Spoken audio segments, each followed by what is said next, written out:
All right, I see my next guest. He is in the background. We are joined with the man himself, Dimitri Lascaris. Dimitri is I want to get it right. He is lawyer, journalist, activist for Montreal, Quebec.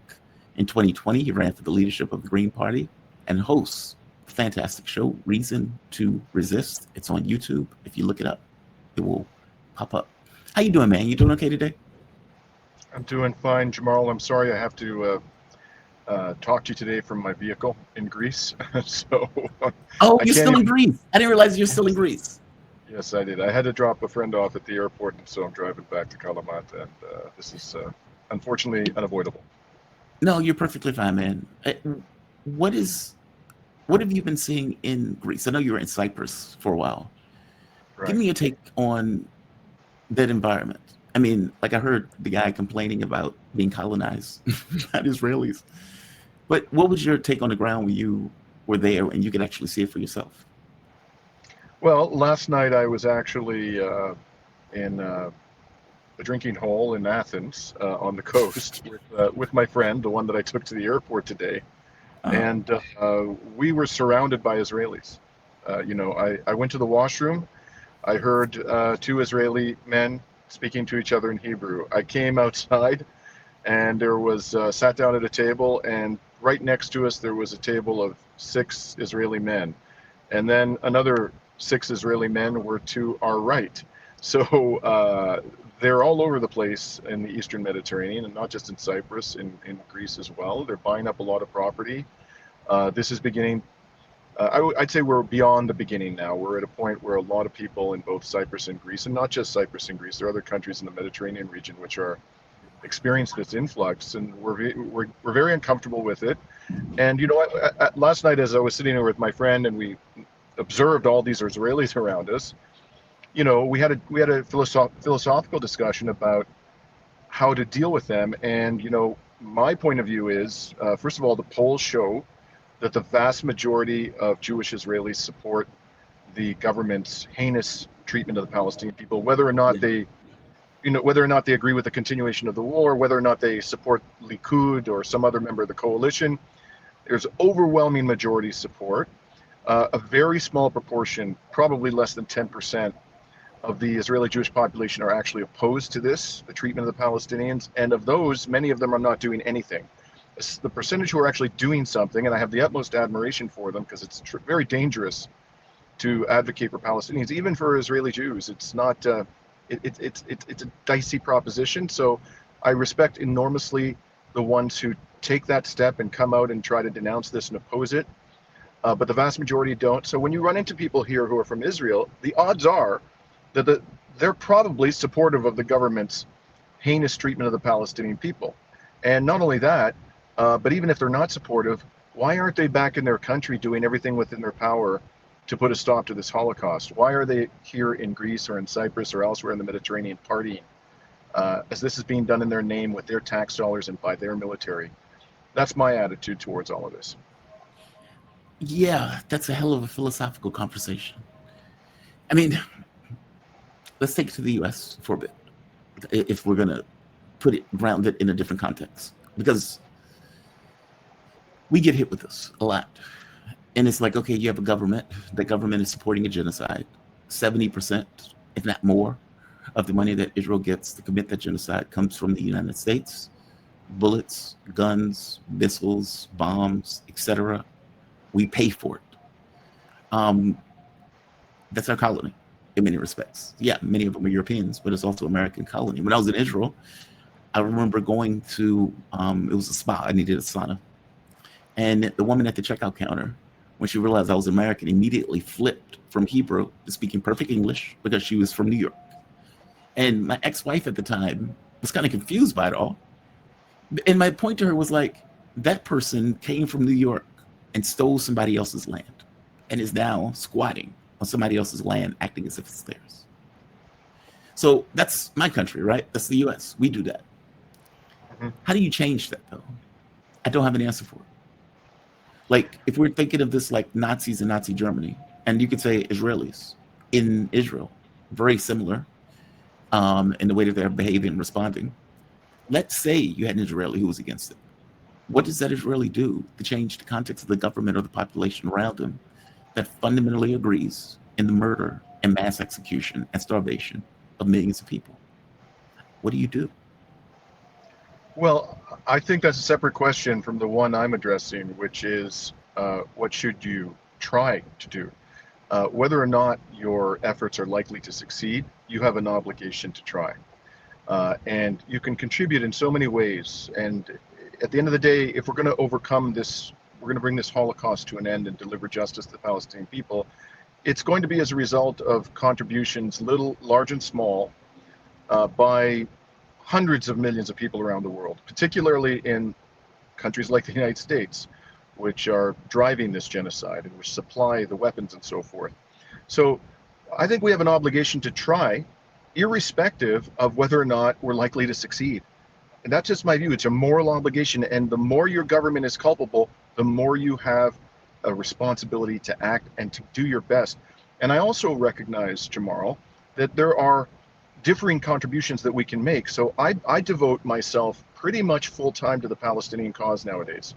I do it as a lawyer, prosecuting cases and defending cases on behalf of Palestinians and Palestinian solidarity activists in Canadian courts. I do that for free. I do it through my journalism. I do it through activism. And I'm in a position of relative privilege.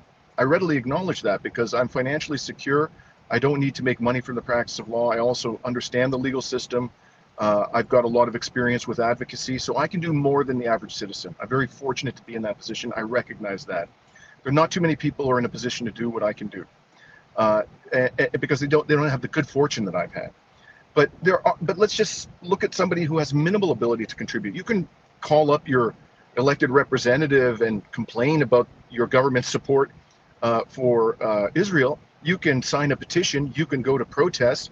And if you don't want people, you're afraid of losing your job, to recognize you at a protest, then cover your face. I mean, there's so many things you can do. Make contributions to medical aid for Palestine, or to UNRWA, the United Nations Relief Works Agency, even if it's $10. There are few people in the West who can't contribute something to this cause, and we all have an obligation to do it because all our governments are complicit in this genocide. Every single Western government.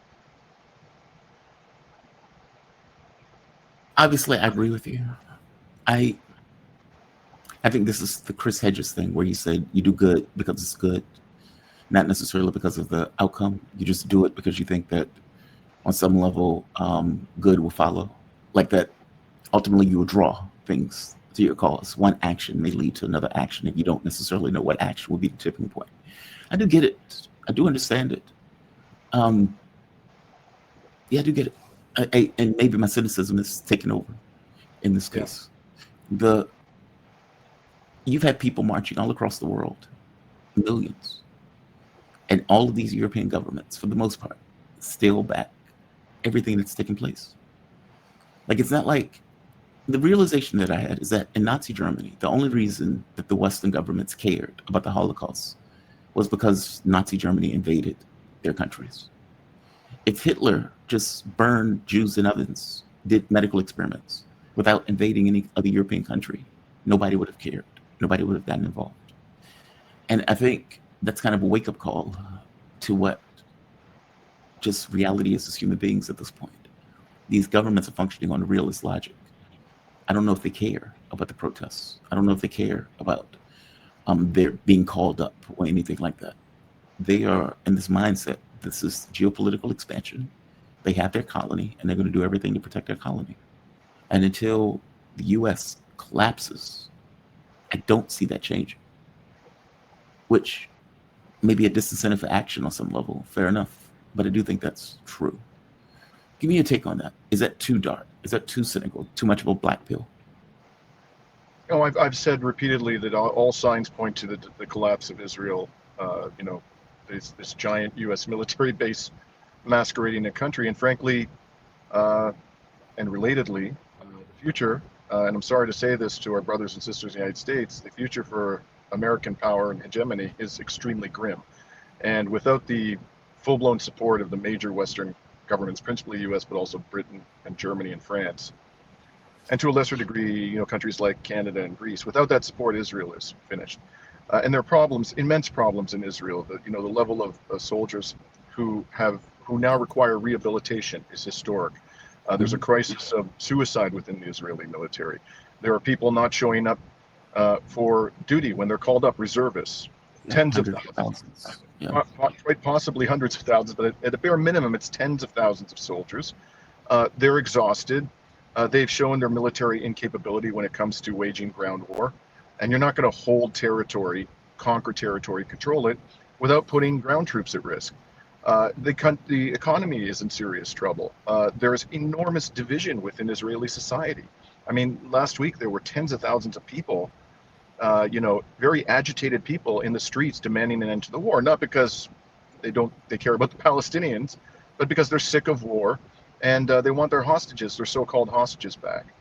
So I could go on, Jamal. There are lots of reasons to believe that the genocidal project will fail. It may succeed. I'm realistic enough to say that it may succeed, but there's lots of reasons to believe that it will fail, and that our efforts collectively, if they are persistent enough, forceful enough, and they're sustained long enough, will contribute materially to the collapse of the genocidal entity. I truly believe that that's what the evidence suggests. One, two. And at the end of the day, as I say, we have an obligation to try nonetheless. Either And way.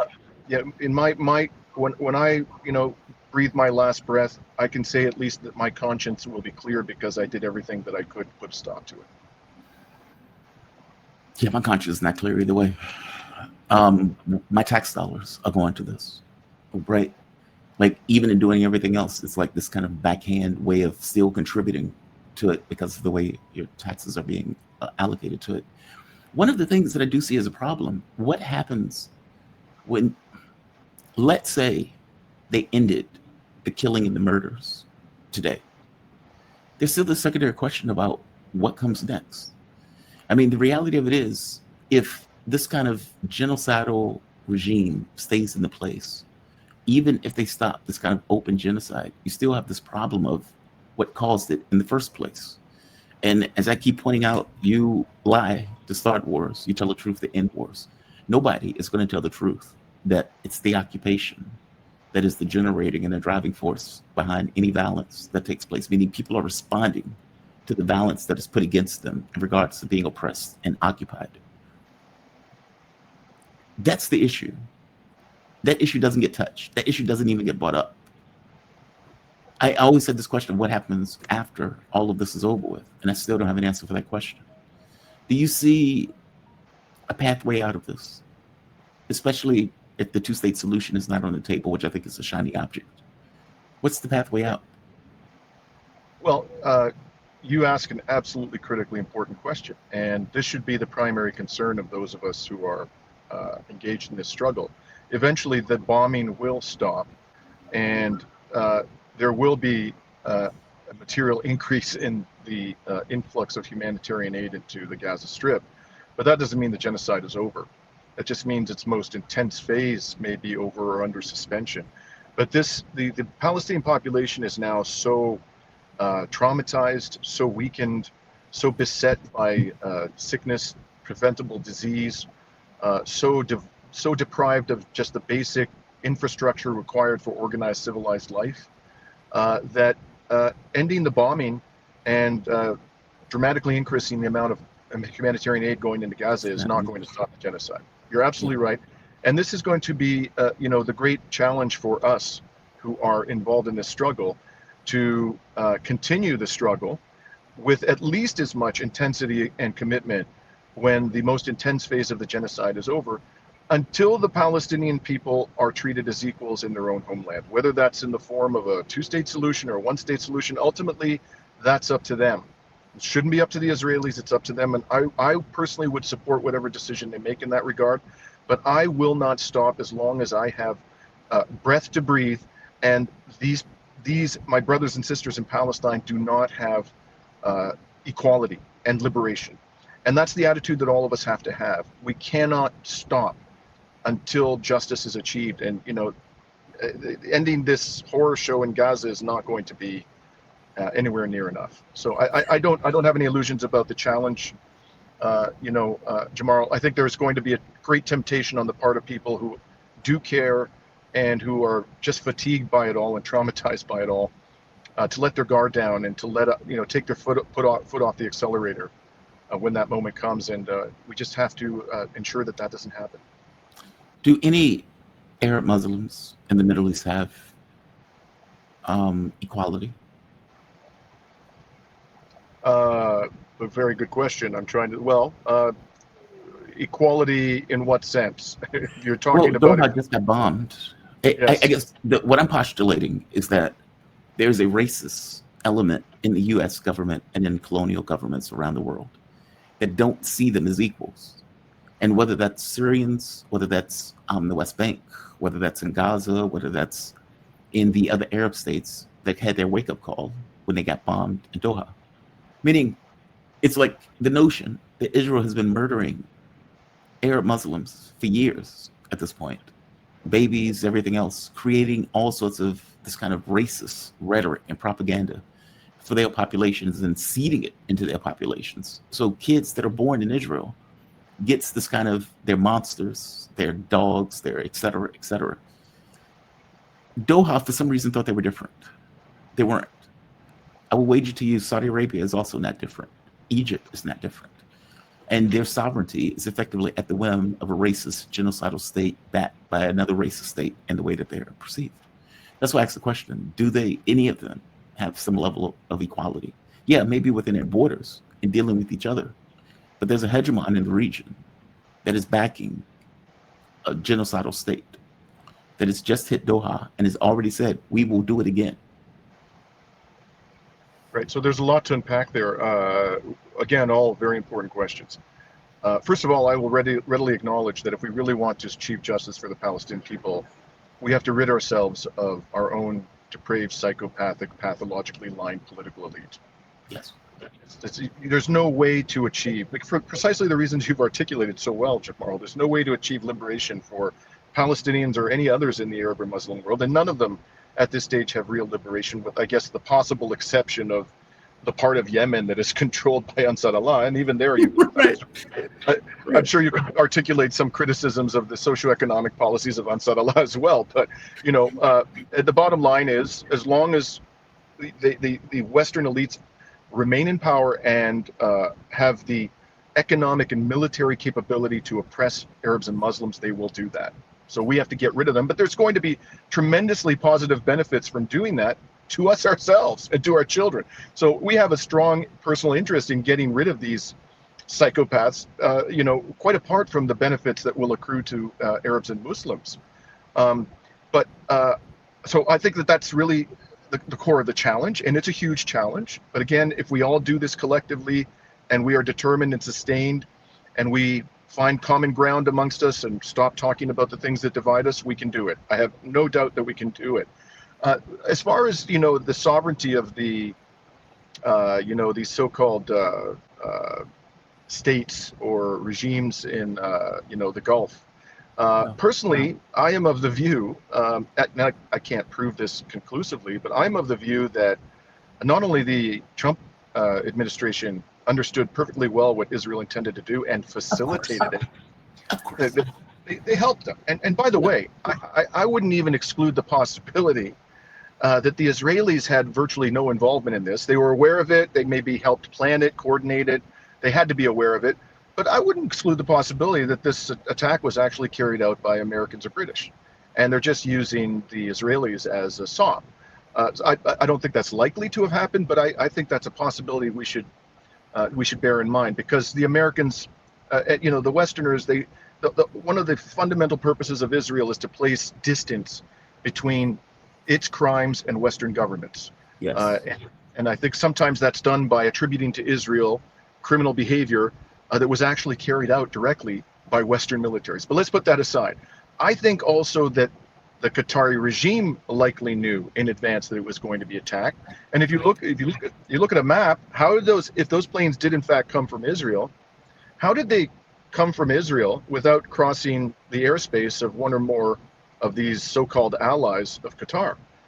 And why weren't they detected by all of these sophisticated air defense systems and radars that the Gulf autocracies have spent literally hundreds of billions of dollars to acquire supposedly world-class, state-of-the-art technologies over the past decade or 2 decades from the United States and other Western governments. So I just think it's very likely that they knew. The bottom line is that the people who run these countries don't give a damn about the sovereignty of their people.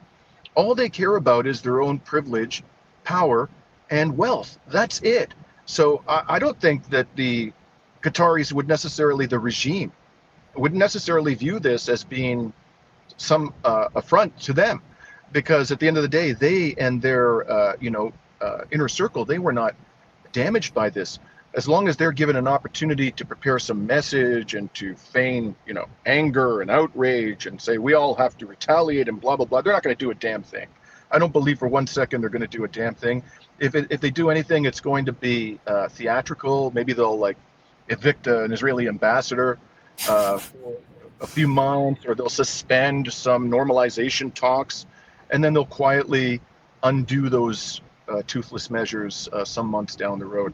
So this just goes back to your whole point, which I readily embrace, that with the possible exception of that part of Yemen that's controlled by Ansar Allah, nobody in the Arab world is truly free or has true sovereignty today. Yeah, that's what it seems like. And by the way, I said the same thing. I was like, how do we know these guys aren't involved? They would have had the same reaction if they were involved, meaning they would be, oh my God, we take outrage. We take umbrage with this. I can't believe we've been attacked. They seem to be very pissed off, though. If I take this on the level, they seem to be pissed. And I think if I take it on the level, which I don't entirely, but if I do, I think what they're pissed off at is that they thought they were different. There's this joke. I forget the guy who made the joke, but you have a black guy, Hispanic guy, and a white guy in a car. And police pull the car over and say, all right, N-words, get out the car. The black guy gets out the car. And they're looking at the Hispanic guy like, what are you doing in there? Get out. Didn't I tell you to get out the car? That Hispanic guy thought he was different. He didn't realize, oh, you're talking about me too? Me? I shouldn't be laughing because this probably happens with some frequency in the United States, but I get your point perfectly well. Yeah, right. So it's like the Qataris are like, whoa, wait, you mean us? We got to get out the car too? You mean us? Yes, you dirty, whatever, get out the car. We meant you too. You have very nice turbans. You have very nice robes. Get out the car. It's that. It's their N-word wake-up call. That's the way I took it. That's the other way of looking at it. If indeed they're being on the level of we had no idea they were going to hit us. We think we're doing negotiations. I mean, keep in mind, Israel was paying the Qataris to feed Hamas at one point. The negotiations were taking place in Qatar for years without any issue backed by the U.S. and Israel. They thought it was okay at one point. So if indeed they still thought we're working under the same model, everything else is, nothing, no big deal. They come to negotiate. Trump gave them a deal, so they're looking at the deal. They may not have known. Trump may not have even cared to give them the respect of giving them a heads up. Now, Trump is saying, well, we told them in advance. The Qataris are saying, they told us after the fact. Now, then the secondary question, as you point out, where's the air defense?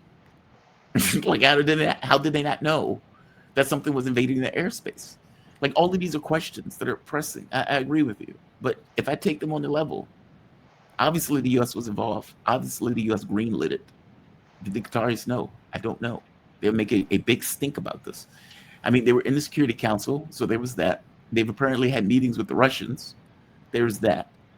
But as Lath pointed out, you have tens of thousands of U.S. military all throughout these countries. And as you point out, they're not going to do a goddamn thing because of it. Yeah, Jamal, I was in Qatar in March of last year. It's the first time I went. I did this trip across West Asia. It's, first of all, a remarkably small place. And Yes. And that U.S. military base, I believe it's the largest U.S. military base in West Asia, takes up a huge proportion of the limited territory of that place. Only a few dozen kilometers from Doha. I drove out there and saw this gigantic military base. And while I was there, I just happened to discover, by watching an episode of Andrei Martyanov, that there was a weapons exhibition going on in Qatar. to which Russians had been invited, Russian warships had been invited. That's why I mentioned it. So I registered, and to my amazement, they allowed me to attend for free. So I roamed the floor of this massive cavernous, space where they had weapons on display, and every imaginable Western arms manufacturer was there, and by far the largest presence of arms manufacturers was, unsurprisingly, the U.S. arms manufacturers, the very ones who at that moment were perpetrating a genocide against the Palestinian people. And you could see high-ranking officials of the Qatari military and government walking around, warmly pressing the flesh with these war criminals. And I would also point out that, after Iran struck that military base, which was, I would say it was entirely justified, but it was a violation of the sovereignty of Qatar for them to do that. The Americans didn't retaliate. They haven't retaliated so far. They just stopped firing. So the point I'm trying to make here is I don't think this was necessarily a surprise to the Qatari regime. I think they understand that they are very, very highly compensated vassals. And what they care about is the privilege and the wealth that they enjoy. At the end of the day, they're willing to, subject themselves to all manner of humiliation as long as they remain fabulously wealthy. Dimitri Lascaris, you always have my appreciation for joining me, man. I always enjoy these conversations, and thank you for this. And look, I think you make a really good point. You don't act just because you know exactly the outcome of your actions. You act because it's the right thing to do. And there's idealism in that on some level, but it's the world that we want, that you push for. And so, no, I totally get where you're coming from with this. Dimitri, thank you for this. Dimitri Lascaris. He is lawyer, journalist, activist, Montreal, Quebec. 2020, he ran for the leadership of the Green Party of Canada. He hosts Reasons to Resist. Dimitri, be safe, man. Thank you for this. You too, Jamal. Take care. Bye-bye. Bye-bye. All right. Shout out to